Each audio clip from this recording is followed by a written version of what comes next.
The day the news broke that the new general manager had arrived, the entire office buzzed with excitement and gossip. "It's rare for us to get such a young manager," someone commented. "Just look at the photo. He's really handsome," another chimed in. Claire, from the desk next to mine, leaned over to peek at the introduction photo of the new manager, Ethan Sullivan, on the internal company site. "He's not even 30 yet. Do you think he's married?" "He was," I said, closing the page. "But they got divorced. He has a girlfriend now, might be getting married soon, or maybe he's already remarried." Claire stared at me, stunned. "How do you know all this?" I just smiled and shook my head. "Just a guess. He looks like the type." But the truth was, I wasn't guessing at all, because Ethan Sullivan was my ex-husband.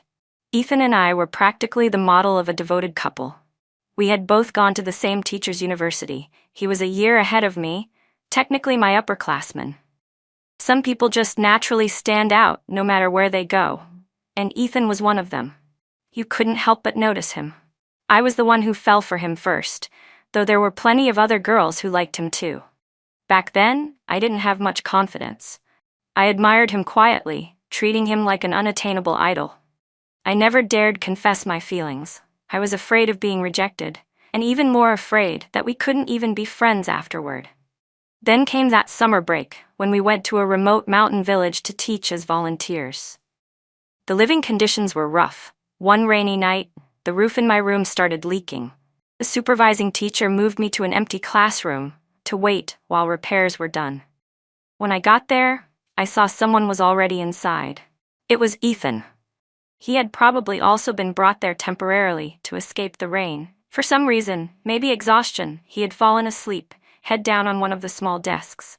I quietly pulled out the chair next to him and sat down. Watching him sleep, my heart raced.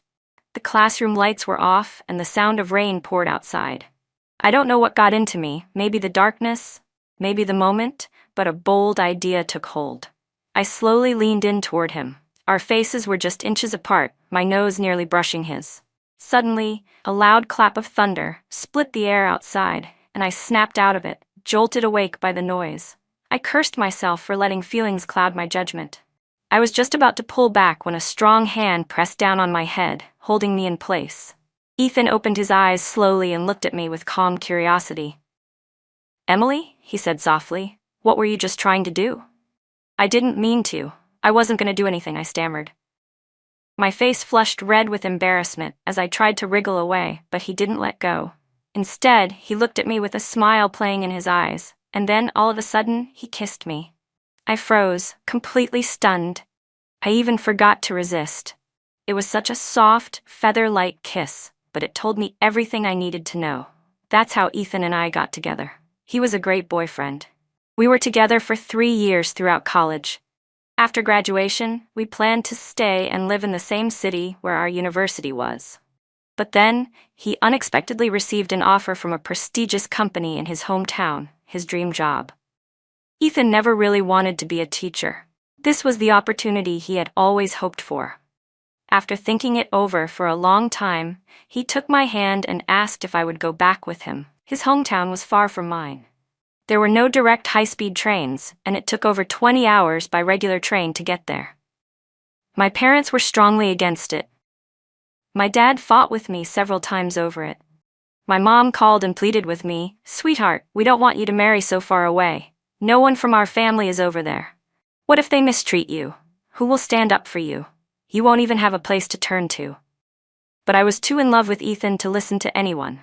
I told my mom, Ethan would never treat me badly. But in the end, the one who hurt me the most was him. Looking back, it was like I'd been blinded by love. Even when my dad told me, "If you choose to marry into that family, then don't come back to this one," I still didn't hesitate. After graduation, I packed up and followed Ethan to his hometown. The night I arrived, it was snowing. Ethan came to pick me up at the train station. Wearing my thick down coat, I ran straight into Ethan's arms. My eyes were red as I looked up at him and said, "I'm here."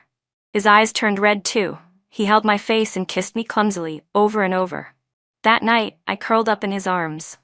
I told him my parents were furious. My father had said that if I chose to leave, he'd cut ties with me. "You're all I have now," I whispered. Ethan hugged me tightly. "Emily, "Let's get married," he said. "I'll treat you well for the rest of my life." So I married Ethan Sullivan. After we got married, I started working as an English teacher at an elementary school, while Ethan joined a company. In the beginning, things really were sweet and happy. Just like any newlywed couple, we cooked together, watched movies, did chores side by side. My dad was still angry with me. He didn't even attend our wedding. I was sad, but back then, I was completely immersed in the bliss of our new life. Without realizing it, I started to overlook a lot of things. I kept telling myself that once we had a long holiday, we'd go back home, and Ethan could talk to my dad properly. If he sincerely promised to take care of me, my dad would surely forgive us. But Ethan only got busier. Not only did he stay late at work on weeknights, he often had to work overtime on weekends and holidays too. I felt sorry for him and told him not to push himself so hard. But he just smiled at me and said he had to give it his all. "I want to prove to your dad that he wasn't wrong about you. I want to give you a life everyone envies," he told me.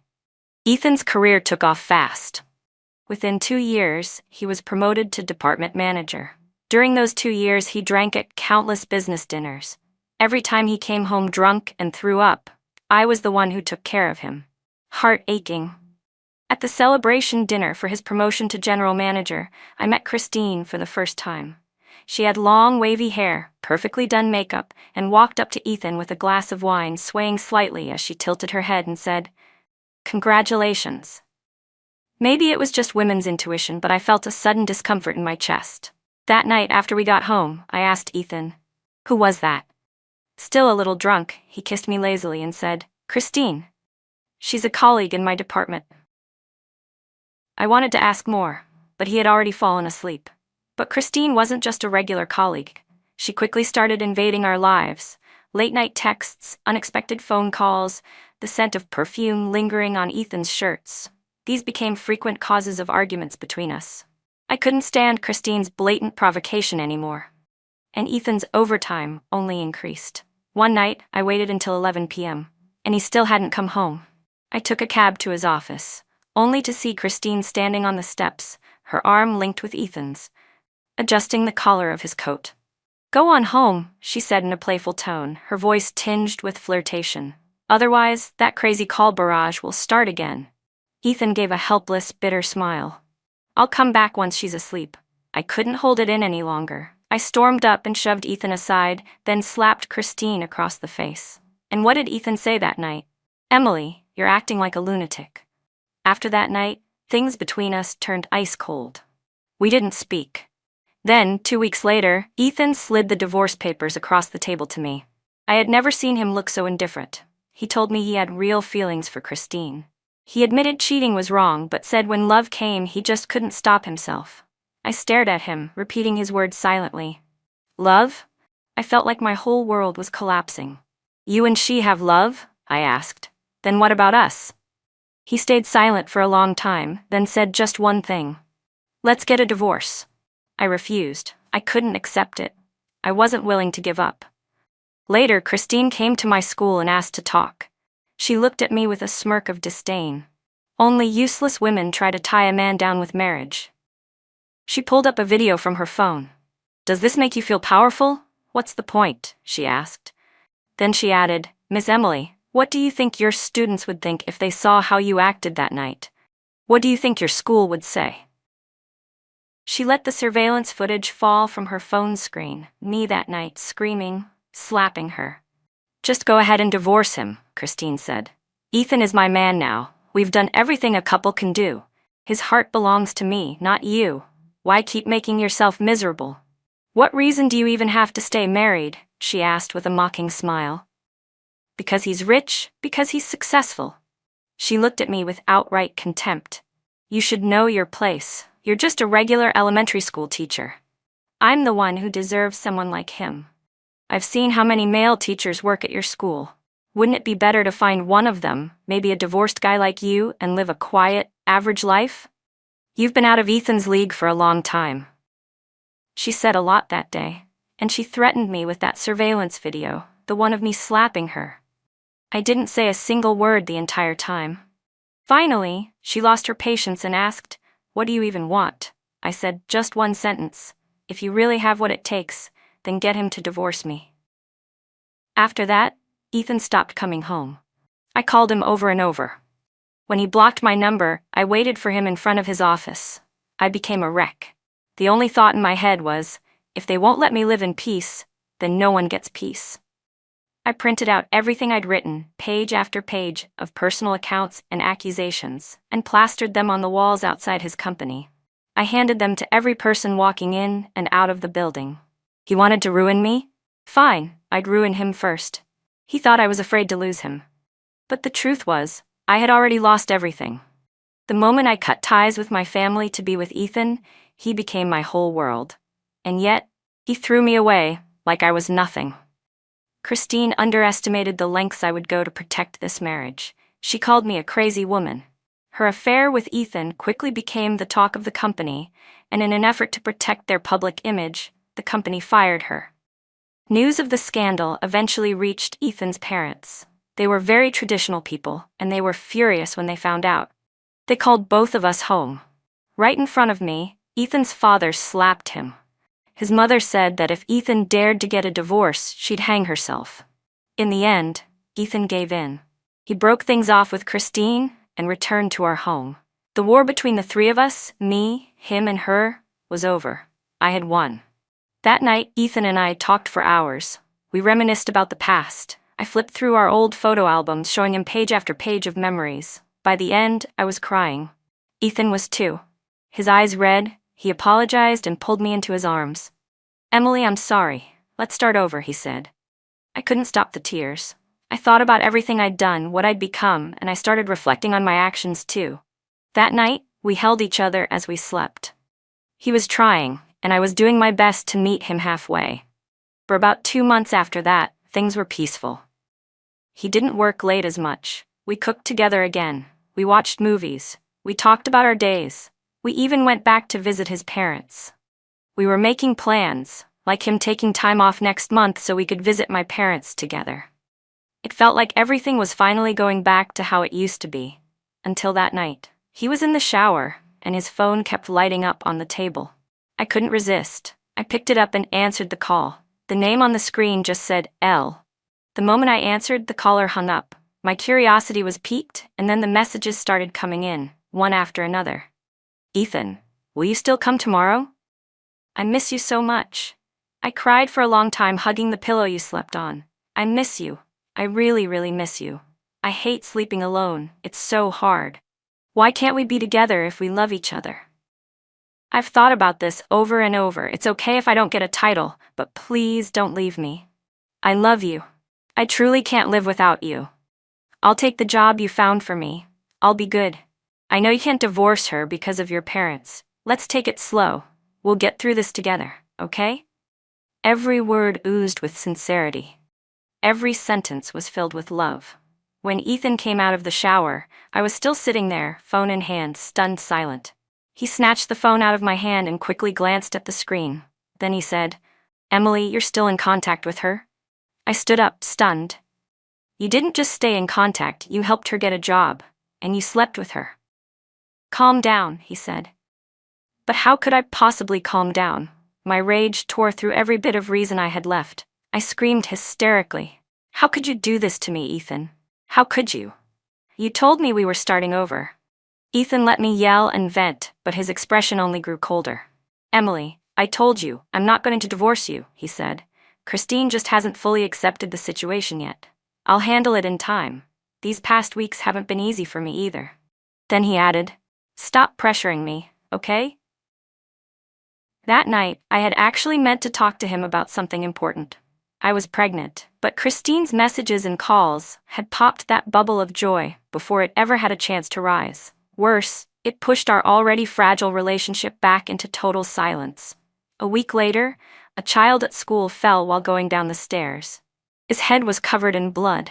I happened to be passing by and didn't even hesitate. I scooped him up and ran straight to the school clinic.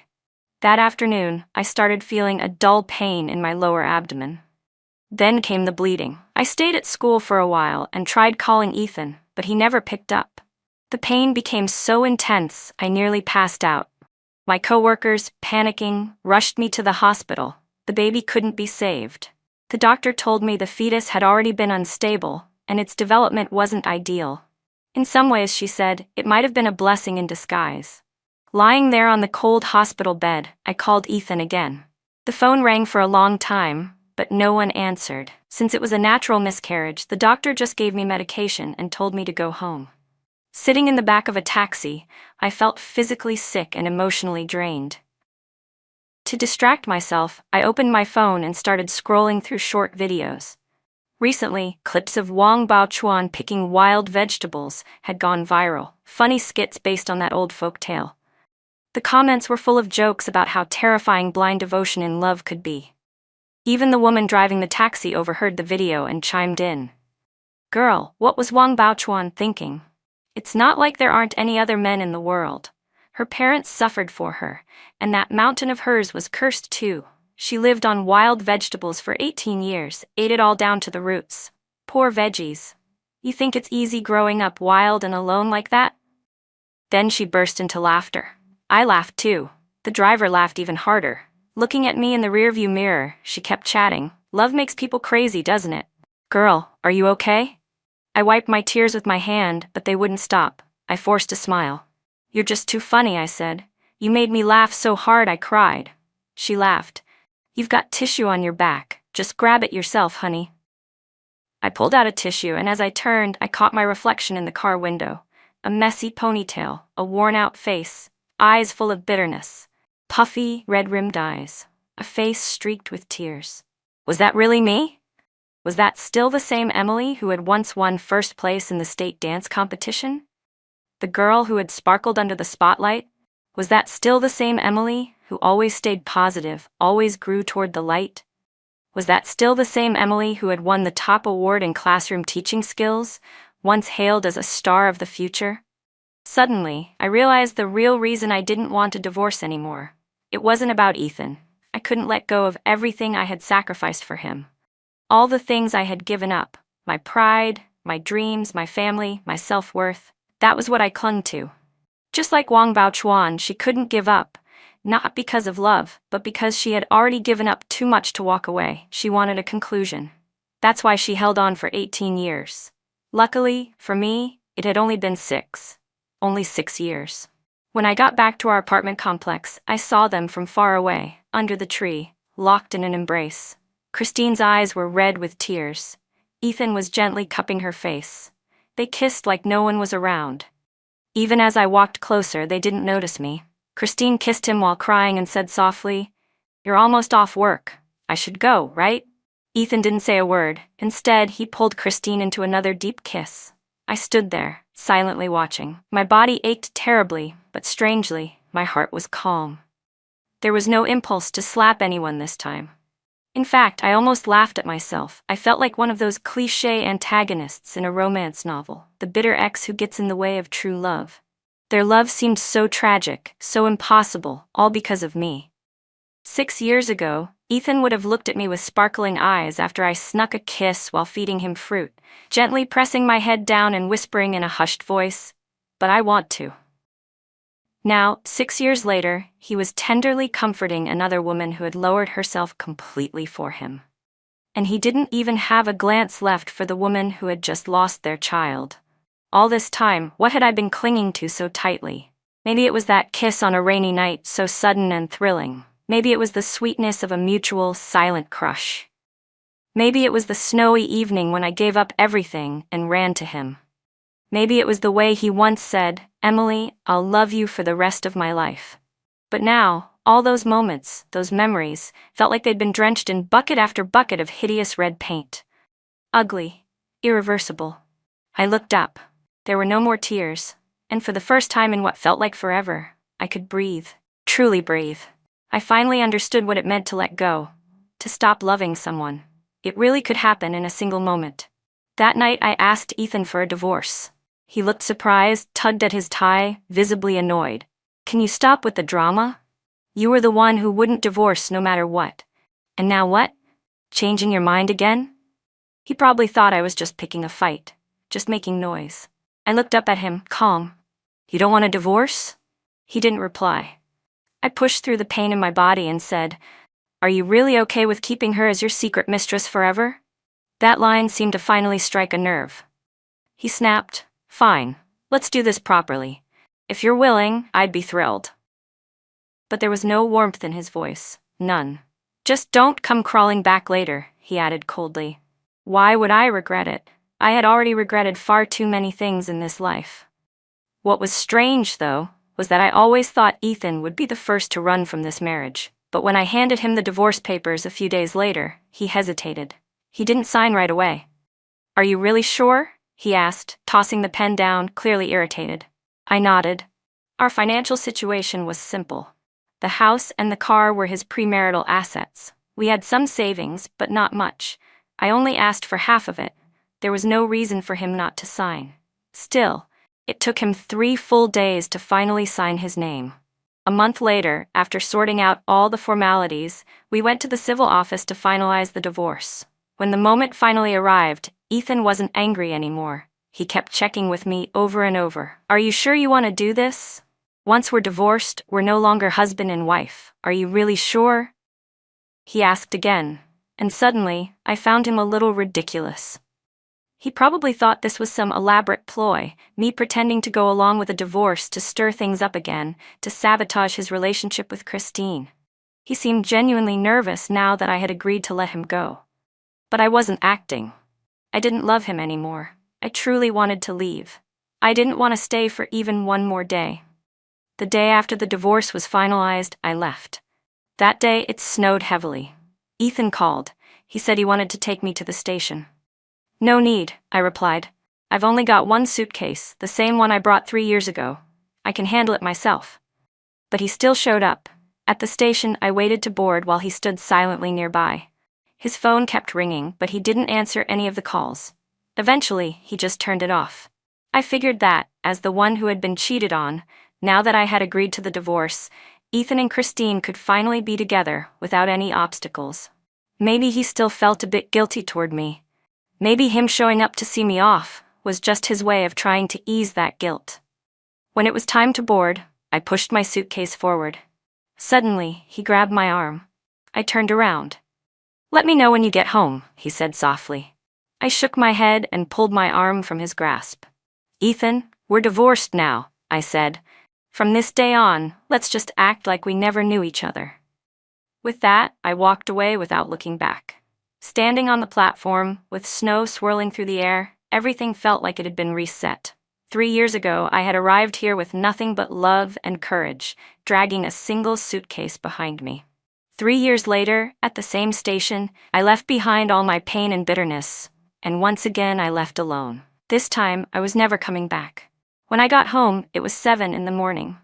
But standing outside the door, I hesitated. Back then, I hadn't listened to my parents. I'd been reckless and stubborn. And now I had ended up like this. Maybe I deserved it. How could I show my face again? How could I come crying home, asking for shelter? But just then, the door suddenly opened. My mom stood there in her thick housecoat, probably about to take out the trash. She froze when she saw me. "Emily? Emily." My voice trembled. "Mom. Oh my goodness, why didn't you tell us you were coming?" she said, rushing to pull me inside while yelling toward the back of the house.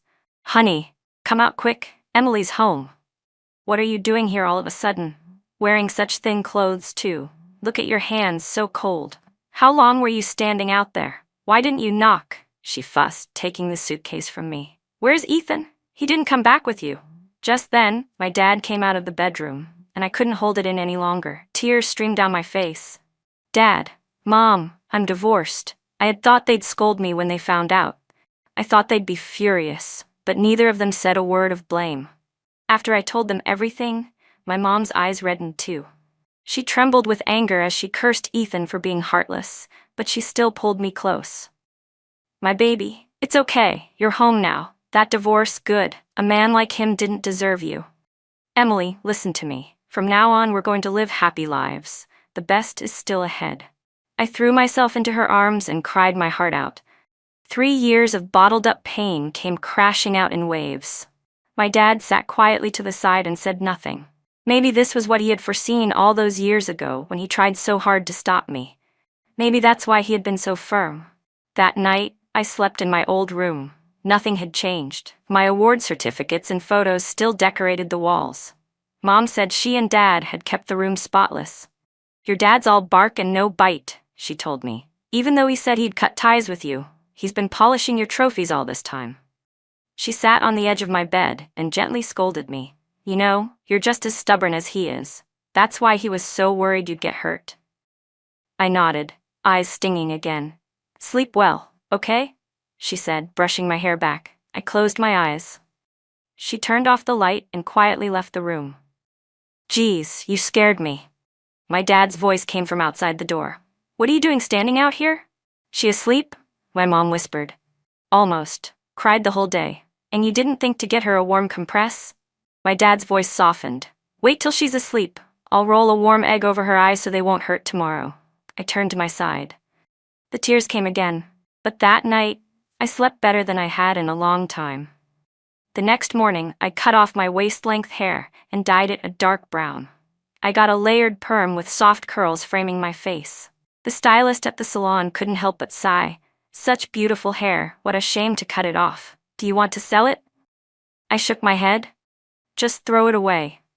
I used to keep my hair long because Ethan liked it that way. He always said I looked best with straight, jet black hair, and he begged me not to cut or dye it. But now, I only wanted to please myself. I was starting over. My major was elementary English education, but when I checked with the local schools, none of them had openings or hiring plans at the time. Fortunately, a woman next door was preparing to move abroad, and her company urgently needed someone for an English documentation role. She recommended me. That's how I ended up joining the company. It was a private enterprise focused on foreign trade, with multiple branches across the country. I was placed in one of the branch offices. The atmosphere was great, and the co-workers around me were friendly. The company regularly organized team-building events and had even adopted a nearby mountain village school to support, which aligned perfectly with my interests and strengths. In the 3 months I'd been there, I had genuinely enjoyed my time. But then, the general manager fell seriously ill and had to be hospitalized. After being discharged due to his condition, he stepped down. The company brought in a new GM. I never expected to run into Ethan again so soon. And certainly not as the general manager of my new company. If someone had asked, "What's it like to suddenly work under your cheating ex-husband?" I was probably the most qualified person to answer. But the dramatic exits or satisfying revenge scenes only happen in novels. My parents were both retired now. I couldn't just quit out of pride and expect them to support me. Besides teaching, I had no other professional background. Finding another job would come with uncertainty. At least for now, I needed this job. To be honest, aside from the initial surprise of seeing Ethan here, I didn't feel much. After all, my role had virtually no interaction with upper management. In a company this big, you could easily go months without even bumping into the GM, so I just kept doing my job. Mom, worried I was still stuck in the pain of my failed marriage, had been enthusiastically setting me up on blind dates. To ease her mind, I went to them all. But since she cast the net pretty wide, I sometimes ran into some real oddballs. Still, in its own way, it brought a little entertainment to life. One afternoon during lunch, I was chatting with my coworker, Elena, in the cafeteria. She asked how the recent blind dates were going. I sighed. "Yesterday I met this guy. As soon as he heard I used to be an English teacher, you know what he asked?" "What?" "He said he was thinking of applying for a part-time grad program and asked if I could tutor him in English for free." Elena couldn't hold it in and sprayed her drink. Just then a group of people happened to walk past our table. One of them paused and muttered, "What kind of people are out there these days?" Elena, still laughing, shook her head. "I just don't get it. Even someone like you got divorced. What was your ex-husband thinking? Seriously, what do men want in a wife nowadays? An actual goddess?" I chuckled, sipping my soup. To each their own. Some people like radishes, some like cabbage. "I get it," Elena said, shaking her head dramatically. "Some people marry perfection and still crave scraps." Suddenly, she fell silent and stiffened. I looked at her, confused, then noticed she was already standing up nervously. "Good afternoon, Mr. Sullivan." I followed her gaze. Our eyes met. Ethan looked surprised, maybe even conflicted. He probably didn't expect to see me there either. Elena yanked my sleeve urgently. Everyone was watching. So I stood too. "Hello, Mr. Sullivan." He paused for a moment. The group around him quickly followed our lead and greeted him with extra enthusiasm, eager to be noticed.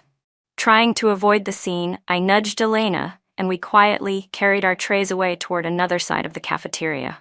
After that, I didn't run into Ethan again for a few days. Then came the company's mid-year celebration. Besides the usual performance reviews and awards, each department was required to prepare a performance. Ours had decided long ago that I would do a duet dance with a male colleague who also had a background in dance. With little time and me being out of practice, we adapted one of my old college competition routines into a partnered version. My dance partner had stronger technique, so it made sense. My mom still didn't know Ethan was now my company's GM. When she heard I'd be performing, she got excited and even dug out my old competition costume, a shimmering blue dress. I tried it on. It still fit. "My daughter looks like a fairy descended from heaven," my mom said with awe. On the day of the performance, standing under the stage lights, I actually felt genuinely happy. After graduating college and marrying Ethan, my life had been nothing but work and chores, cooking, cleaning, groceries. I had barely danced since, and it had been years since I stood under any spotlight. But that night, I danced freely and with passion. My partner and I had great chemistry, and it felt amazing. After the performance, we walked off stage together, excitedly chatting and rehashing the moments we nailed. We were laughing and enjoying ourselves until someone called out, "Mr. Sullivan." I turned my head. Ethan was standing by the backstage entrance, looking straight at me. He was alone, strangely isolated. For some reason, he looked more like a bystander than the head of the company. And his eyes, there was something dark in them I couldn't quite see, but I didn't care to figure it out. I turned around and exited through the other door. After the mid-year celebration, I became a bit of a sensation within the company. A few friendly women from other departments even asked if I had a boyfriend. I told them honestly that I was divorced. They looked surprised, but quickly rallied with determination, vowing to help me find a decent man. I smiled and thanked them. Then, I received great news. A new experimental elementary school was being built in the city's development zone, and they had just posted a job listing for teachers. A week later, our company organized another charity trip to visit the Mountain Village School. I had gone once before when I first joined, so this time the team recommended me again, since they knew I had a teaching background. What I didn't expect was that Ethan came along too. The kids at the school still remembered me. "Miss Emily," they shouted as they ran up to me. I was overjoyed. I handed out snacks, taught them an English lesson, then played a game of tag with them, Mother Hen and the Hawk. I played the hen, and a male coworker played the hawk. We were sweating like crazy. Just as I was exhausted and reaching for water, Ethan, who had been speaking with the principal, walked over.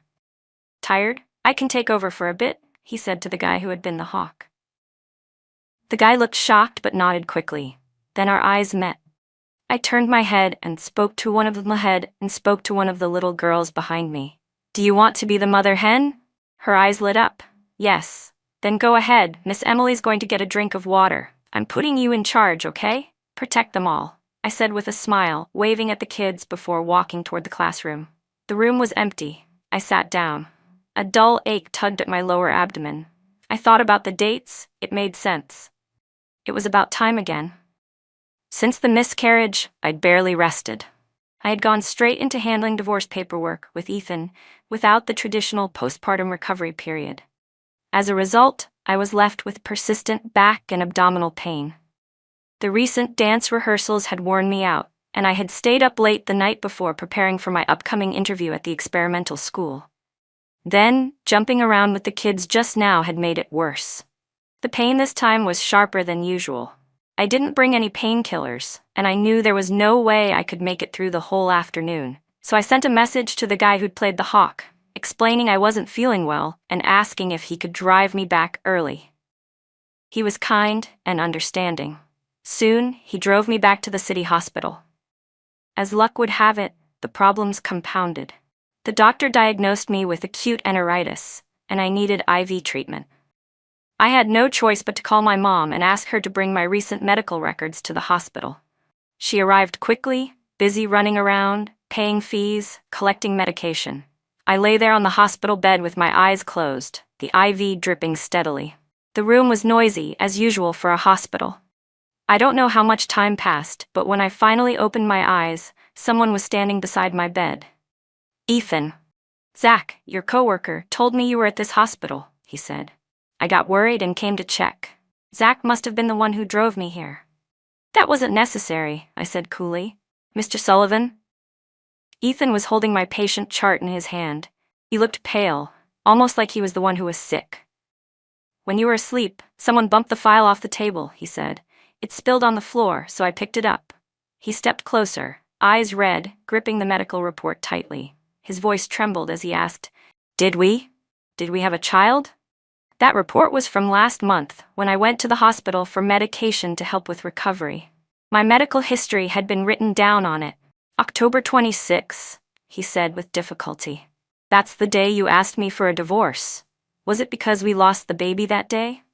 His hands were shaking. I reached out and gently took the report from him. If it had been the old me, maybe I would have broken down, full of resentment and sorrow, crying endlessly to him about how we lost our child. But now, I had nothing left to say to him.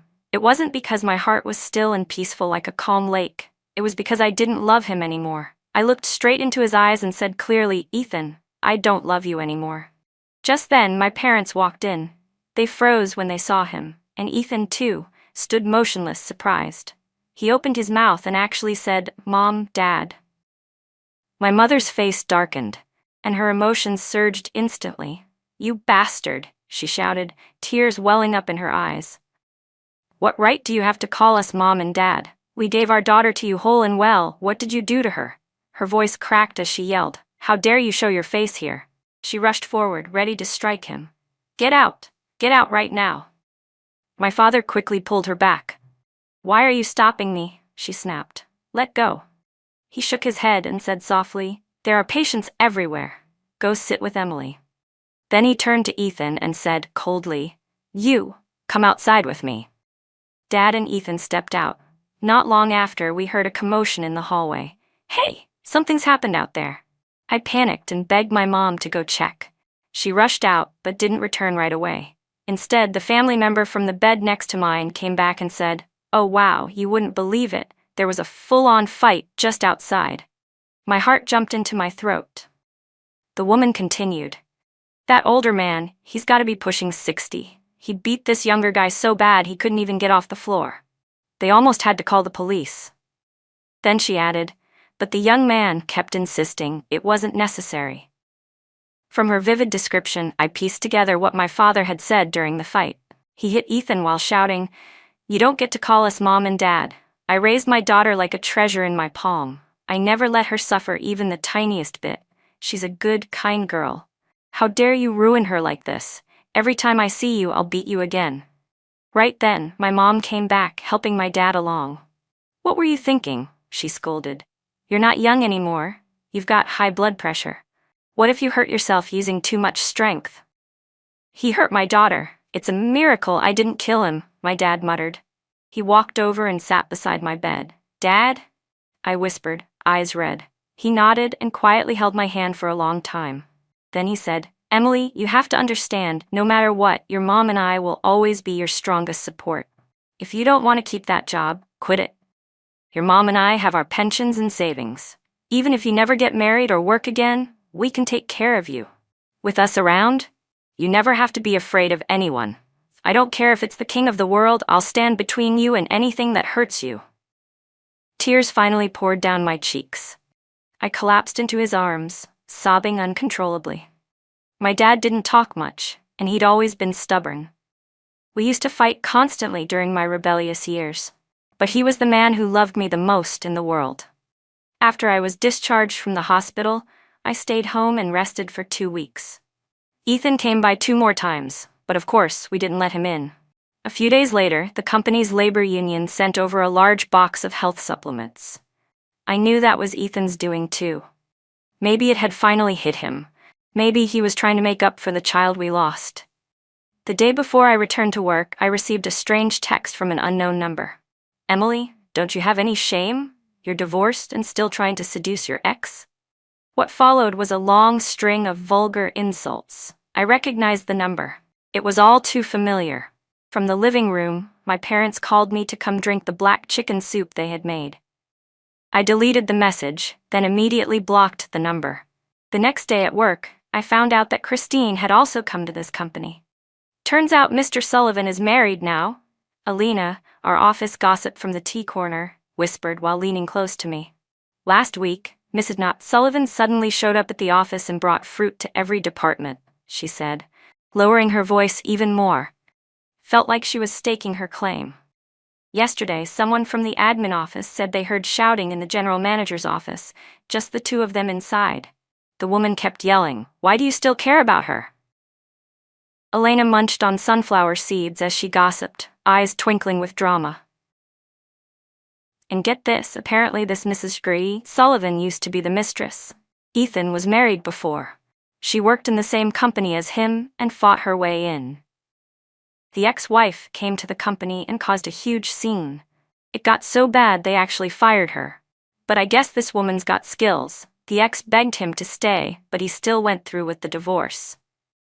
They only got married recently, I heard, and apparently he left the last company because after marrying her, there was too much negative talk and pressure. So he transferred here. She shook her head with exaggerated sadness. Men always fall for the wicked ones. I just smiled and said nothing. After work, I didn't go home right away. A woman from a neighboring department had arranged a blind date for me. The guy was picking me up downstairs. He was a university Chinese literature professor named Yao Du. But before I even reached the parking lot, someone suddenly grabbed my arm. I turned around. It was Ethan. He was slightly out of breath, eyes full of concern. "You're back at work? Are you feeling better now?" I froze for a second. Before I could answer, a sharp female voice cut through the air. Then Ethan, still holding my hand, was yanked away with force. Well, if it isn't Emily," Christine said with a bright, fake smile as she clung to Ethan's arm. "Long time no see." Ethan's face turned stiff, his expression clearly unpleasant. "I heard you were sick," Christine said with deliberate sarcasm. "What's wrong? Your old trick stopped working, so now you're trying to act delicate and weak post-divorce?" "Christine." Ethan's voice hardened. "What are you talking about? Emily works for my company now. She's my employee." Christine burst into a laugh. "What a coincidence. I used to be your employee too. Out of everyone here, she's the only one who's weak, the only one who's dramatic. Don't you remember how she used to come up with all sorts of disgusting tricks to stop us from being together? Now she's just trying to get your attention again." I cut her off coldly. "Christine, watch your mouth. Ethan and I are divorced. What happens between the two of you has nothing to do with me. I don't want to see either of you. Don't bother me." I took a step closer. "But if you insist on pushing me, I don't mind reminding everyone here what the two of you did in the past. You know I'm not afraid to expose the truth." Christine froze, visibly stunned, like she couldn't believe what she'd just heard. Her voice pitched up. "Are you serious right now? I'm Ethan's legal wife now. Who do you think you are?"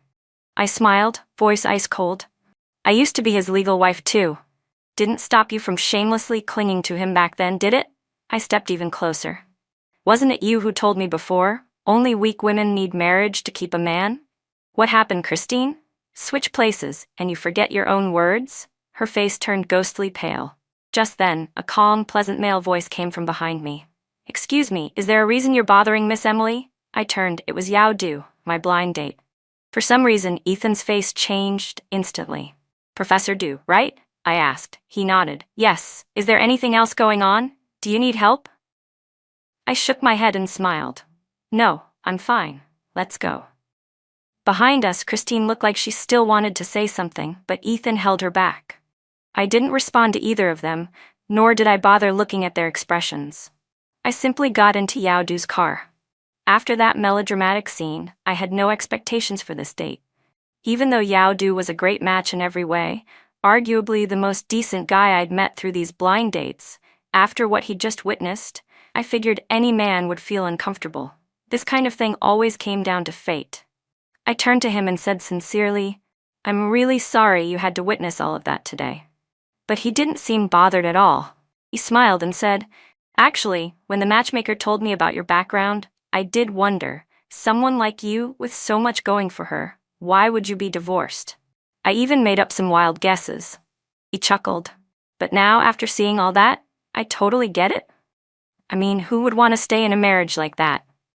His honesty and humor instantly eased the awkwardness I'd been carrying. "I guess I'm still not quite ready to open my heart to a new relationship," I admitted. "That's totally normal," he replied. "But don't lose faith in life. There are still good guys out there, you know?" "Like Dufu?" I teased. He laughed. "And Dufay." I couldn't help but laugh. What kind of logic is that? The mood lightened and I played along. "So all men surnamed Du are quality men?" He parked the car and turned to me, eyes sparkling. "Well, I'm a Du too." Turns out, having dinner with a literature professor is actually pretty entertaining.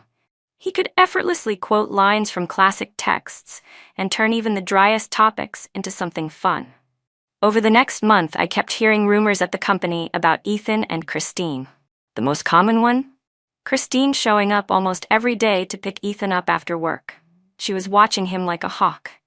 And honestly, I could understand. She was the office mistress who climbed her way to being the wife. After finally securing her title, of course she'd want to guard her territory. One day, Mr. Sullivan left work with his secretary, just the secretary, and Christine apparently stared daggers at her the whole way. Poor girl looked like she was going to melt under that glare. Someone nearby whispered, "Doesn't she have a boyfriend already?" "Probably just a misunderstanding," another replied. Though I heard they fought again afterward, I listened quietly and honestly. I found it kind of funny. Back when I loved Ethan so deeply and refused to divorce him, they acted like they were star-crossed lovers fighting the world together. I was the wicked obstacle, the villain standing between them and their true love. The more I resisted, the harder they pushed to be together. Morals and decency be damned. And yet, now that I had finally let go, after I drained all my love and walked away, they found themselves stuck in the same miserable pattern I once lived through. Christine, who had once been so confident in love, now looked just as pathetic as I once did. I couldn't help but wonder, was this really the life they had fought so hard to create? For several months, Ethan had been sending me health supplements under the company union's name. Eventually, the truth reached Christine. One evening, I stayed late to finish some materials. As I was leaving the building, I ran into Ethan at the front entrance. He hesitated for a moment, then walked over. "Have you been doing okay?" he asked. I paused. "You can tell the union to stop sending supplements." "That wasn't the union," he admitted. "It was me. I just said it was from them because I figured you wouldn't accept it otherwise." I sighed. "Ethan, why are you doing this?" I wanted to make up for things." "If you truly feel any guilt, for me or for the child we lost, then please, stop interfering in my life." He froze. It's strange, really. He was the one who fell for someone else. He was the one who pushed for the divorce. And now he's the one desperately trying to make amends to the ex-wife he once couldn't wait to leave behind. The sharp click of high heels rang out behind us. I didn't need to turn around. I already knew who it was. Emily. Christine charged up with a smug look like she'd been waiting for this. "Don't you have any shame? You lost the baby, so what? That was ages ago." She sneered. "Serves you right. If you had just agreed to the divorce earlier, you wouldn't have even been pregnant in the first place. But hey, the divorce is done now. You're still using the baby to manipulate Ethan and make him feel guilty, huh?" Christine sneered. "Trying to play hard to get now? You really think Ethan can't see through your little mind games? That I can't?" Her voice grew sharper. "You're so vicious." As she raised her hand to strike me, I instinctively lifted my arm to block her, but someone was faster. Yaodu grabbed her wrist and said coldly, "Enough." Then smack, I slapped Christine hard across the face with the back of my hand. She stood frozen in shock. Yaodu was stunned too. "You hit me," Christine whispered, holding her cheek, staring blankly. "You hit me. How dare you?" "No reason," I said quietly. "I just felt like it. And it's not the first time either." All grace gone, Christine flew into a rage and lunged at me like a madwoman. Ethan had to quickly grab her to hold her back. She twisted in his grip, screaming hysterically. Why are you stopping me? Ethan, are you blind? He hit me. He hit me. How could you let him do that? How could you let him treat me this way? Who's your real wife, huh? I silently watched Ethan as he dragged her away, still flailing and shouting. I couldn't help but feel a strange sense of irony. She looked far more like a deranged lunatic now than I ever did back when I was begging him to stay. I turned to Yao Du, wondering if my slap had scared him off. I'm sorry you had to see that, again. But he just shook his head and gave me a quiet thumbs up.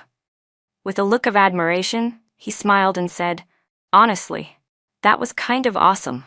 Word of that incident eventually spread. Colleagues started whispering behind my back. Even Elena came to ask, did you and Mr. Sullivan know each other before this? I thought about it, then decided not to say anything. After all, it was all in the past. The days that followed were much calmer. When the acceptance letter from the experimental elementary school arrived, I submitted my resignation to the company. Ethan called my desk shortly afterward. For the first time, I stepped into his office. He was holding my resignation letter, head lowered, voice soft. If this is because of Christine, don't worry, she won't bother you again. You don't have to quit.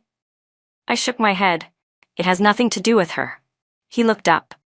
Is it because of me? I met his eyes. Ethan, maybe there were things I didn't say clearly when we got divorced. He froze. But it's okay, I said calmly. Let me say them now. Throughout our entire relationship, I was always the one who gave up everything. You didn't give up anything. It all came too easily for you, so it makes sense you didn't treasure it. But do you even know what I gave up for you? Do you have any idea? Of course you don't, and you never will. Did you ever think about what it meant for me to marry you? To move to a strange city where I knew no one, just for you? You were all I had. When you said forever, I believed you. I thought you meant it. So when you broke that promise, I couldn't accept it. I fought so hard to hold on. In that long, painful tug-of-war between the three of us, I used up all the love and persistence I had for you. I can't even bring myself to wish you well. I don't need your guilt. I don't need your apologies. All I want is to never see either of you again. Please, stop interfering in my life. After I finished, Ethan looked down, silent for a long time. Finally, he looked up, eyes rimmed red. I understand. After leaving the company, I started my new job at the experimental school. I returned to the classroom, doing the work I loved. Every day felt full and meaningful. Yao Du and I stayed in touch as friends. We talked often and eventually discovered that our fathers had actually worked at the same place before they retired. Elena occasionally checked in with me too. According to her, Ethan stayed at the company for about 6 more months before being transferred back to headquarters. The last time I saw Ethan and Christine was in Hainan. It was winter break, and I had planned a trip there with my parents. Coincidentally, Yao Du and his parents were also going. They made that trip every year, so we decided to go together. We figured we could even put together a full table for mahjong down there. Maybe it's true what they say. Some people are just destined to cross paths in narrow alleys. I was wearing a big straw hat by the beach, buying some shell jewelry, when I saw them again, Ethan and Christine. They were clearly there on vacation too, but neither of them looked particularly happy. Why did you add him on WeChat? Ethan asked, his voice laced with frustration. Christine, can you stop being unreasonable? I needed to pay him. What's wrong with adding him for that? You don't even want to spend time with me, do you? You want to ditch me, don't you? Her voice cracked, on the verge of tears. You want to dump me the same way you dumped Emily, don't you? Ethan was silent for a while before finally replying, Emily wasn't like you. What's that supposed to mean? She snapped. What am I like, huh? Christine's voice had turned shrill, nearly hysterical. I'm telling you, Ethan, if you're thinking of getting a mistress and divorcing me like you did with her, forget it. Not happening. I didn't stick around to hear the rest. Yao Du had come over to find me. The 4 parents are hooked on coconut water, he said with a grin. They're calling you over. Not far away, under the blue sky and fluffy white clouds, my mom was waving at me excitedly, wearing oversized sunglasses and a big smile. Emily, your dad opened a huge coconut for you. Come drink it. I smiled and waved back hard. Coming.